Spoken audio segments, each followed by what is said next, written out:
Hello everybody and welcome to the video. Today we're going to be going over the new monster and the new 2A, which I don't know how I didn't see.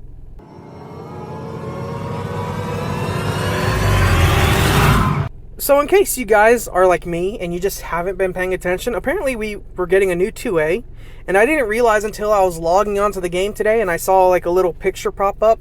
But I was like, that looks like Colleen, but that ain't Colleen, right? And it is Colleen. So I looked through the notice and I saw the new Second Awakened monster notice or whatever. So of course, you know your boy's excited. I've been asking for a 2A forever. I can't tell you how many times I've talked about it. I mean, we literally talked about it in one of the other videos where I said within the next... I said it was going to be an event. I'm not going to pretend like I'm not going to lie to you guys. I thought it was going to be an event where they release some more 2As, like multiple 2As. But it wasn't, but they still released a 2A. It's just not the number 9 event, which I'm kind of grateful for because number 9 is looking good.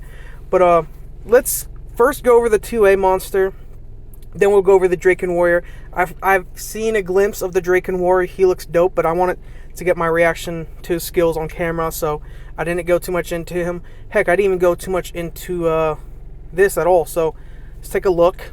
Of course, the developer's note states that we only get one 2A, which, you know what, I'm grateful for, as long as we're getting 2As.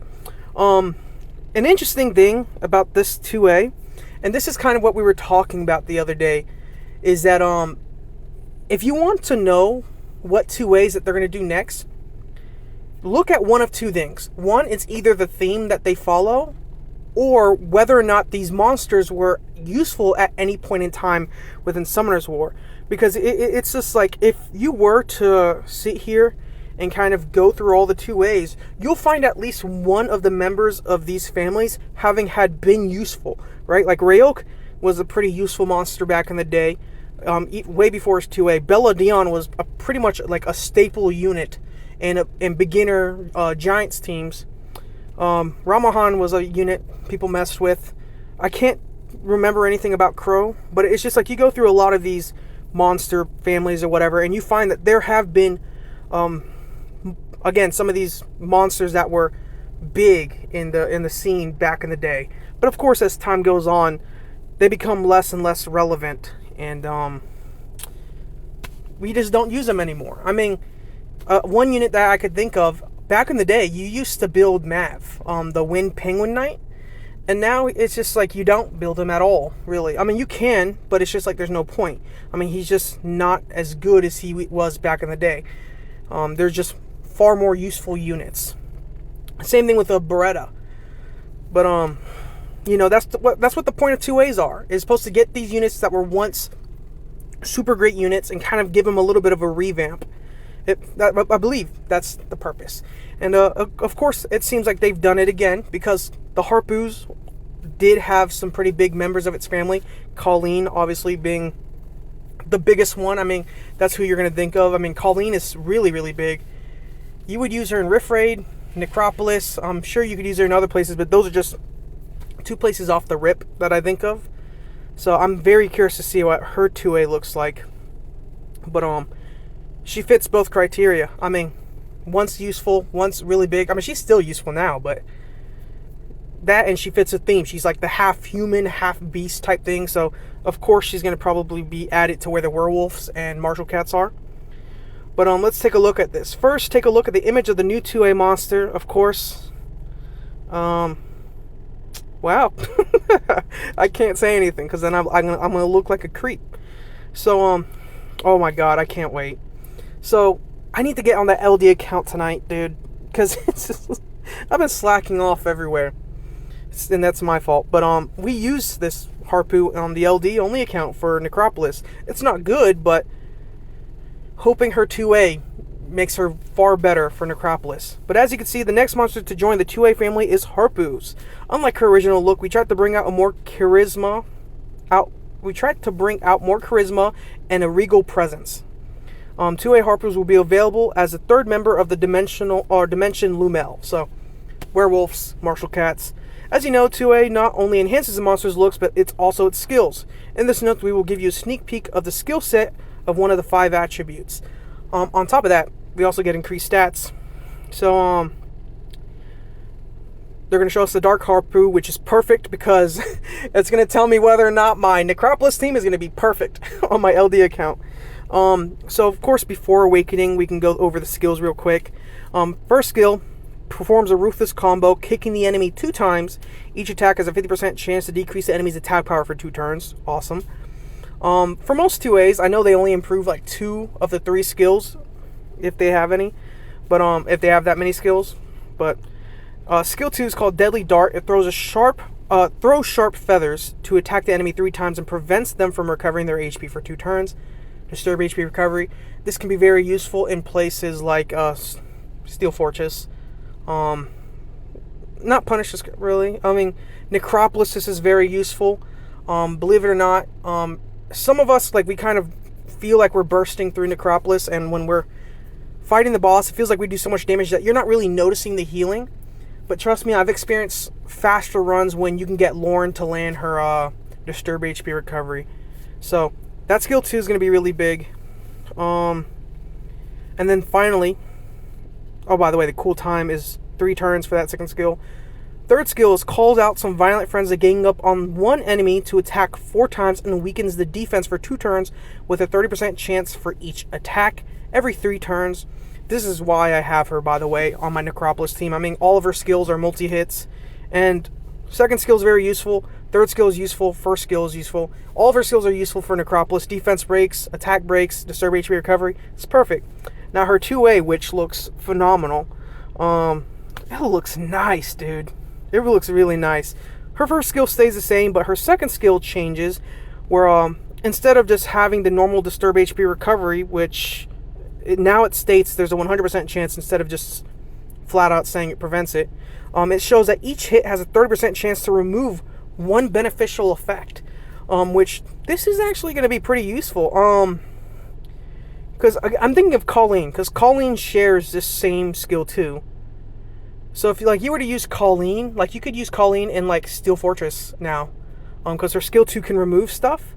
And if you have Iragar or I think it's Zinc move first and place the block's beneficial effects, Colleen can come in, skill 2, Deadly Dart, strip the beneficial effects, and you guys just nuke the boss down. It'd be very nice. And then you'd also get the healing and attack buff. But, I mean, if you're going to have Iragar, I guess you don't need it. Point is, very useful. Strip is going to be very useful. But other than that, it remains 3 turns. So, the strip is very nice. 30% chance. I'm not going to complain about it. I mean, you have 3 attacks. You're gonna land it eventually. But you can remove up to 3 beneficial effects if you land all of it. So, accuracy is something you're going to obviously want, which you're going to already have her on accuracy. Third skill, though, Violent Friends, attacks the enemy 4 times to decrease the defense for 2 turns with a 30% chance each. Trying to see if that specific part is the same, which it is. Hold up, no, because decrease the defense for 2 turns with a 30% chance each. Okay, so they just added on this last part where she calls 2 to 3 allies to attack together. I'm confused about that, 2 to 3. So, is it going to be based off of something? Is it going to be based off of a stat? Because 2 to 3 is just randomly 2 to 3. That's going to be fun, I suppose. I mean, I would like to think that it's going to be similar to like the Ikaru, where it's just like it's going to be based off of a stat, so you can guarantee it. Because it'd suck if you built it and you're like, hey, I need 3, right? And then you only get 2. But 2 or 3, regardless, it's going to be good. This is going to be nice for freaking Necropolis. The cooldown is based on the max skill level. So hopefully you don't need skill ups. But even if you did, I mean, this isn't bad. I'm very curious. Can we, we're not going to spend too much time on this. I mean, I really want to just hurry up and get the news of this. But I'm curious. So this changes. Do we have any other ones with it? No, they're going to have to make whole new skills for all of them. So all of them pretty much have the Deadly Darts, except for these 2, where they have the skill 2. I wonder what they're going to do with this one. Unleashes a piercing scream, stunning the enemy and inflicting continuous damage for 3 turns. The skill receives a 50% additional accuracy every 3 turns when fully skilled up.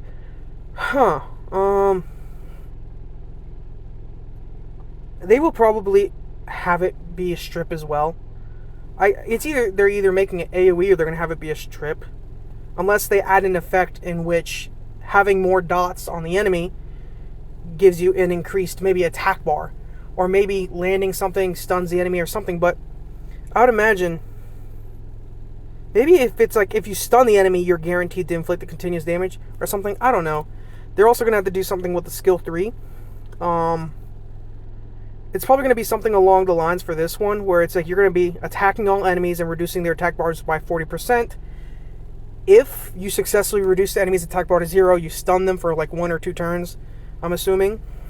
This one, decrease attack speed, it's probably going to add attack bar reduction, or it's going to add a strip, which would be nice. So double strip on this, that would be pretty useful. Who knows, maybe you could use it in Dragons afterwards. But last but not least, skill 3 for this one recovers the HP of all allies by 25% and increase their attack power for 3 turns. I wonder if you could add crit rate to this, or if they're going to add attack bar increase. I mean, they're not going to do anything crazy with it. I hate to say that. But if they do anything with this skill 3, it's going to be adding like attack bar boost or something. Who knows? Maybe they're going to prove me wrong. But let's get on to the Draken Warrior. Dude, I'm kind of like low-key excited about the Harpoos. So, we would like to give you a sneak peek of the upcoming new Nat 5 Draken Warrior. Oh my lord! Oh my gosh, I want him. I just want him. I don't even care if he's good or bad. I'm gonna use him. I'm gonna build him. Boy, you bad as fuck. Oh my gosh, you look badass. Oh my gosh. Is that a little earring in the thing? Like near his shoulder? What is that?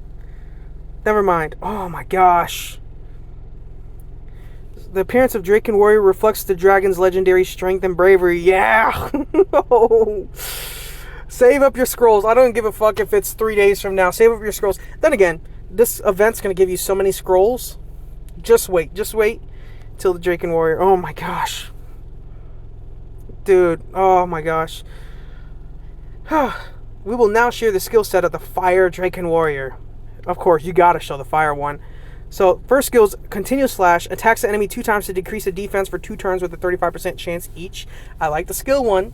Defense break, skill 1, 2 times. 35% chance, I don't care about. I mean, as long as your skill 1 can do something, 35% chance, I don't mind that. Skill 2. Attacks the enemy 2 times to deal damage that ignores all damage reduction effects. And recovers your HP by 30% of the damage dealt. Dude. Yes. Oh my gosh. Like, thank God. I was so scared. Like, imagine like releasing such a cool monster and then just like making them like supports or tanks. I'd be so pissed. So multi-hit, damage reduction, and recovers your health based off of the damage. You could probably build him semi-tanky. You could probably build him on like some speed crit damage like HP, and he'd still deal like a good amount of damage because he ignores all damage reduction effects. Maybe. I mean, no. Well, this is not. This is a little bit different from ignore defense, isn't it? Still very useful. But his last skill is a passive where when you receive HP recovery, increases your attack bar in proportion to the HP recovery recovered in. Whoa. When you receive HP recovery, right? Increase your attack bar in proportion to the recovered HP instead, and increases your damage dealt to the enemy up to 100% on the next turn. In addition, recover your HP to the max when you defeat an enemy. Hold up. So, I'm kind of confused. So, like, if I put him on a team, and I have, like, Fraun or Riley or Lulu or Colleen or whomever, and we try to heal him, and he's at, like, 20% HP. So, instead of him healing, he's just going to get his attack bar. So, only he can heal himself? Is that, like, what it is? Is that what I'm seeing here? Yeah, because when you receive HP recovery, it's not like when he heals himself. It's like when someone tries to give it to him, he just increases his attack bar. There can be situations, I mean, there could be some situations in where that's bad. Like, imagine like there's a bunch of dots on him and you try to heal him and you can't get off all the dots. I wonder how, oh my gosh, we got to pair him with a couple people. I want to pair him one with Veramos. I want to see how Veramos' passive works for him, because that's attack bar increasing, ain't it? just like passive. I want to see how he reacts with Iragar. Iragar is a vampiric buff. That's interesting. And then increases your attack bar proportional to the recovered HP instead, and increases the damage dealt to the enemy up to 100% on the next turn. Based off of what? Like, off of the amount of HP recovered? So, like, if I recover, like, 10, like, if I was supposed to recover 10% of my missing health, am I only going to get, like, a 10% buff? Like, what's the deal with that? Recovers your HP to the max when you defeat an enemy. That is interesting. I want to see him on Revenge, too. I want to throw him on Triple Revenge. And that's just one. That's not including the others. Very interesting. I'm excited to mess with this guy a little bit. I hope I get him. I mean, I won't. You guys have to test him for me. Interesting. That's a very interesting unit. I'm excited for the Drakens. He looks dope. He looks mad, dude. Drakens are hype. Harpoos are hype. We're getting a lot here. This is going to be a very exciting month. We get this crazy Big 9 event, a 2A, and a new monster. Oh yeah. I want to know what you guys think. I want you guys. I want to see something. I want to see what you guys believe. Like, choose one. What do you think the other Harpoon skills are going to be? Like, Colleen skill 3, the Wind and Water Harpoon skill 3. Just tell me what you believe their skill 3s are going to be. Possibly their skill 2s. For the 2As, and tell me what you think the other Draken Warriors are going to be. Maybe. I don't know. You decide whether or not you want to do all that nonsense. But, I'm very excited. I don't know about you guys. They better update this game quick. I'm not kidding. Update this game. I will spend... maybe. I might spend money. Maybe I will. I'll see you guys on the next one. Peace. Holy crap. It looks dope. Let me look at it one more time. Ah, God, he looks badass.